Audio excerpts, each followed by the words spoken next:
मित्रों नमस्कार। व्यापार के लिए माल का मूवमेंट ज़रूरी है और मूवमेंट के लिए ई वे बिल ज़रूरी है। जीएसटी में ई वे बिल से संबंधित बहुत सारी समस्याएं आ रही हैं और जो मेरे वीडियो देखते हैं उन लोगों के बहुत सारे मैसेज आते हैं कि ये ई वे बिल की समस्याओं पे आप एक ऐसा कंबाइंड वीडियो दीजिए जिससे कि हमको सुविधा हो सके। तो उन सब पे विचार करते हुए आज मैं एक ऐसा, ये जो वीडियो आज का है ये इतना इम्पोर्टेंट इसलिए है कि इसमें ई वे बिल से संबंधित जितनी भी समस्याएं हैं उन सब का निदान कोर्ट के द्वारा कैसे किया गया है इसको देखने के लिए आपको पूरे वीडियो को अंत तक देखना होगा। और अगर आप इसको अंत तक देखेंगे तो मैं ये कह सकता हूँ कि ई वे बिल से संबंधित कोई भी समस्या आपको ऐसी नहीं मिलेगी जिसका कि निदान हाई कोर्ट और सुप्रीम कोर्ट के फैसलों के द्वारा ना किया गया हो। तो अब मैं इस समस्या को आगे बढ़ाता हूँ। समस्या यह है कि ई वे बिल में के साथ में माल का मूवमेंट होना बहुत ज़रूरी है। अब मूवमेंट तो हो रहा है लेकिन उसमें टेक्निकल छोटी छोटी सी समस्याएं आ जाती हैं सामने। अब वो समस्याएं बड़ा रूप इसलिए ले लेती हैं कि अकॉर्डिंग टू वैल्यू अब जो होता है उस माल की उसके हिसाब से वो बड़ी फिगर डिमांड क्रिएट हो जाती है। तो इसलिए मैं समस्या पहले नंबर पर बताता हूँ कि समस्या आ क्या रही है। पहली समस्या ई वे बिल का टाइम समाप्त हो जाना क्योंकि जाम लगा था। अब मित्रों ये तो एक साधारण सी बात है, पूरे देश में ट्रैफिक ज़्यादा हो रहा है, जाम लग रहा है, तो जितना टाइम हमको मिलता है उस टाइम के तहत एक टाइम मिलता है ई वे बिल डाउनलोड होने से, उस टाइम के तहत उस टाइम के अंदर उस ट्रक को अपने डेस्टिनेशन पे पहुंचना होता है। लेकिन जगह जगह पे जैसा कहीं पे बाढ़ आ रही है, कहीं पे पानी, कहीं पे रैलियाँ चल रही हैं, कहीं पर जाम लगा हुआ है, किसी से डाइवर्जन है, कुछ भी कारण हो सकता है। तो अगर जाम लगा हुआ है और उसकी वजह से ट्रक लेट हो गया, अब लेट हो गया तो मामला बन गया। तो इसमें ऑनरेबल इस समस्या के निदान के लिए honourable supreme court of India के एक डायरेक्शन दिया, ये समस्या को डील किया। कौन से मामले में? Assistant commissioner and others versus Satyam Shivam papers SLP number 21132 of 2021। इस मामले में बड़ा इंपॉर्टेंट फाइंडिंग दी गई। क्या दी गई? इस कि अगर जाम की वजह से डिले हुआ है तब उस मामले में क्या होगा। When the undeniable facts including this traffic blockage due to agitation are taken in consideration the state alone remains responsible for not providing smooth passage of traffic. ये स्टेट की ड्यूटी है कि वो ट्रैफिक के लिए कि स्मूथ पैसेज मुहैया कराए, अवेलेबल कराए।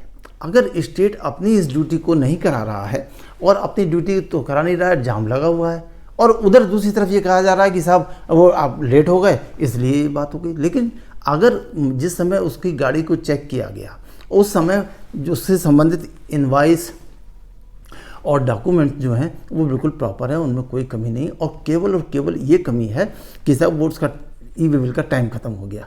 तो जाम की वजह से अगर उसका टाइम ख़त्म हुआ है तो सुप्रीम कोर्ट का ये ऑर्डर बहुत ही अहमियत रखता है, जिसमें कि उन्होंने ये कहा है कि ये स्टेट की ये होल्ड कर दिया है कि स्टेट की ड्यूटी है कि वो स्मूथ पैसेज को अवेलेबल कराए, ये जिससे कि पैसेज अब अगर ये ट्रैफिक जो है वो स्मूथली रन करेगा तो विद इन टाइम पहुंचेगा। तो अपनी गलती को दूसरे के ऊपर नहीं डाला जा सकता। मित्रों तो ये जजमेंट बड़ा इंपॉर्टेंट जजमेंट हो गया। दूसरी समस्या क्या आती है ई वे बिल के संबंध में? सेकंड वो आती है ई वे बिल का टाइम बढ़ाने का समय कितना है, टाइम बढ़ाने का समय कब तक है। तो मित्रों इस समस्या को डील किया ऑनरेबल हाई कोर्ट कर्नाटका ने Hemant Motors versus state of Karnataka writ number 3337 of 2020। इस केस को जब डील कर रहा था ऑनरेबल हाई कोर्ट कर्नाटका, तो उन्होंने इसको ये बताया कि इस पे कि रूल 13810 इसको अपने ऑर्डर का पार्ट बनाया। क्या कहता है 13810? ये कहता है the validity of the E way bill may be extended within 8 hours from the time of its expiry। तो ये एक्सपायरी कब होती है? जितने बजे जिस टाइम पर उसका टाइम ख़त्म हो रहा है जो डिक्लेयर किया हुआ है ई वे बिल में, उससे 8 घंटे का टाइम और मिलता है। तो और किस चीज़ के लिए मिलता है कि आप उसको एक्सटेंड कर लीजिए। तो अगर जब तक टाइम 8 घंटे का ख़त्म नहीं हो जाता, इसका मतलब है तब तक वो वैलिड रहता है। तो इस तरह से जितना टाइम उसमें डिक्लेयर है, इनडायरेक्ट वे में ये क्लियर है कि जितना टाइम उसमें डिक्लेयर है उसका भी 8 घंटे तक वो वैलिड रहता है।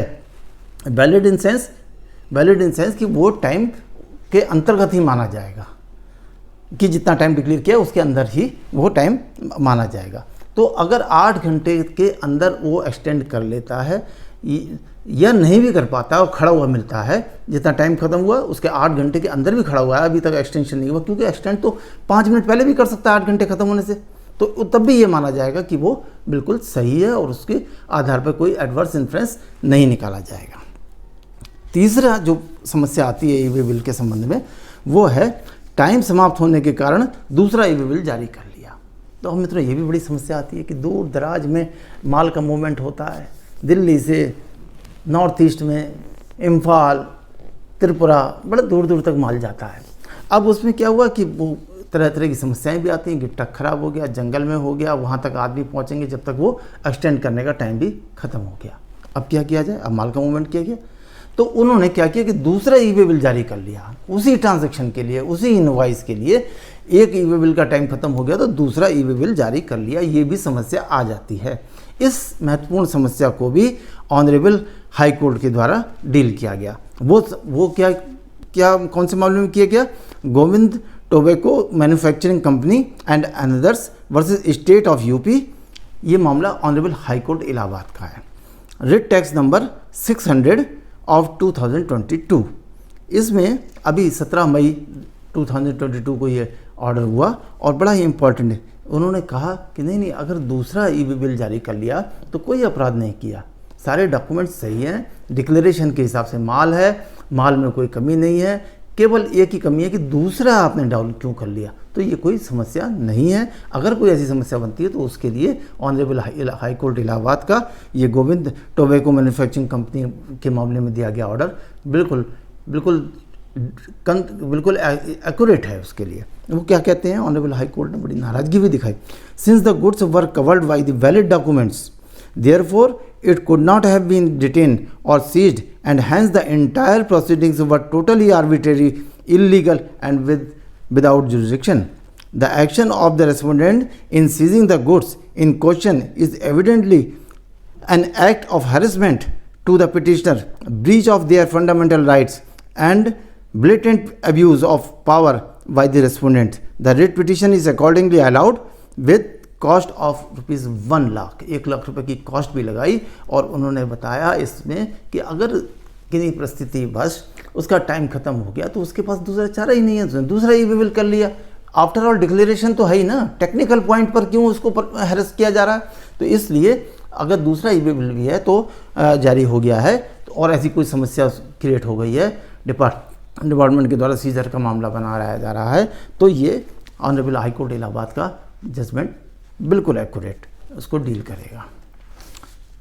4 नंबर पे मैं ऐसी समस्या जो कि ई-वे बिल के समय में आती है, क्या कि ई-वे बिल का टाइम समाप्त हो गया क्योंकि ट्रक खराब हो गया। अब ये भी बात हो जाती है कि साहब वो ट्रक रास्ते में जंगल में ख़राब हो गया, आएगा, इन्फॉर्म किया जाएगा, मिस्त्री आएगा, ठीक होगा, 2 या 3 दिन लग जाएंगे, तो वो तो टाइम ही ख़त्म हो गया, क्या करें? तो इस तरह के मामले के लिए ऑनरेबल हाई कोर्ट कलकत्ता ने इसको डील किया और उस पर ये मामला है Ashok Kumar Surekha versus state of West Bengal, writ number 11085 of 2021।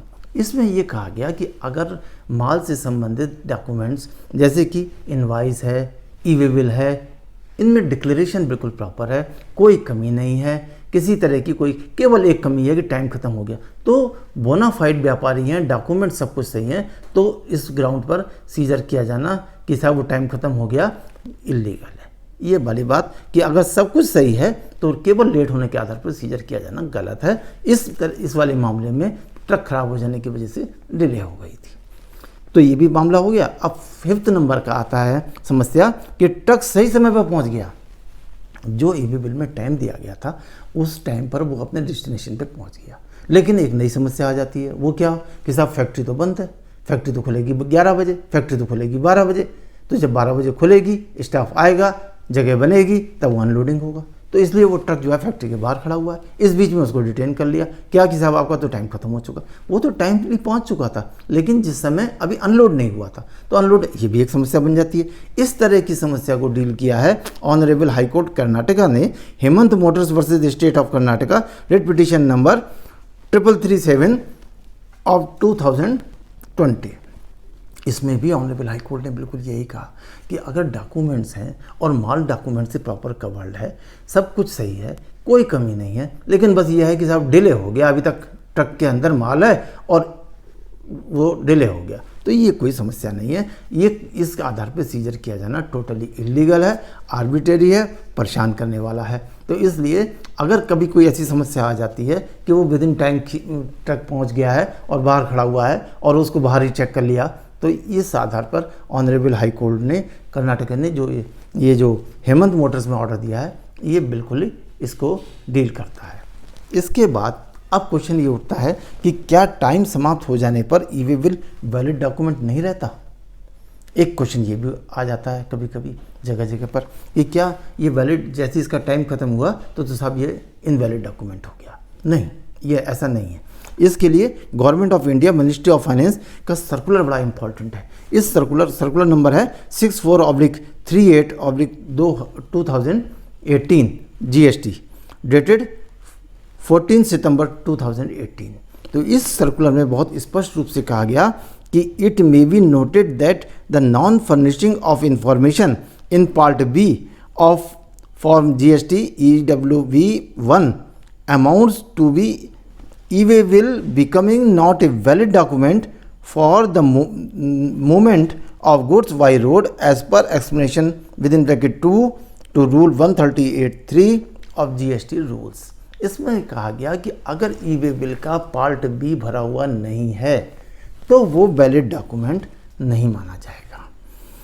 इसका मतलब क्या हुआ? इसका मतलब साफ हो गया कि अगर ई-वे बिल प्रॉपरली भरा हुआ है लेकिन उसका टाइम ख़त्म हो गया है या उसमें और कोई कमी हो गई है, तो उसको ये नहीं कहा जा सकता कि वो इनवैलिड है। वो वैलिड डॉक्यूमेंट है, पूरी तरह से वैलिड डॉक्यूमेंट है। और इनवैलिड कब माना जाएगा? सर्कुलर ने बिल्कुल, गवर्नमेंट ने अपने सर्कुलर में ये क्लियर कर दिया कि वो इनवैलिड तभी माना जाएगा जबकि उसका पार्ट बी अपडेट नहीं है। तो पार्ट बी भरा हुआ नहीं है या अपडेट नहीं है तो वो इनवैलिड माना जाएगा, लेकिन इसके अलावा उसकी वैलिडिटी को चैलेंज नहीं किया जा सकता, ये वो पूरी तरह से वैलिड है। तो मित्रों, ई-वे बिल से संबंध में जितनी भी समस्याएं आ सकती थी उनका निदान सुप्रीम कोर्ट और हाई कोर्ट के जजमेंट से कैसे हो रहा है, ये मैंने आज आपको बताया। मुझे उम्मीद है कि इन सारी समस्याओं को बहुत अच्छी तरह से आप इन ऑर्डर्स के तहत समाप्त माना जाएगा। आप कमेंट करके बताइए कि आज का ये मेरा वीडियो कैसा लगा। नमस्कार।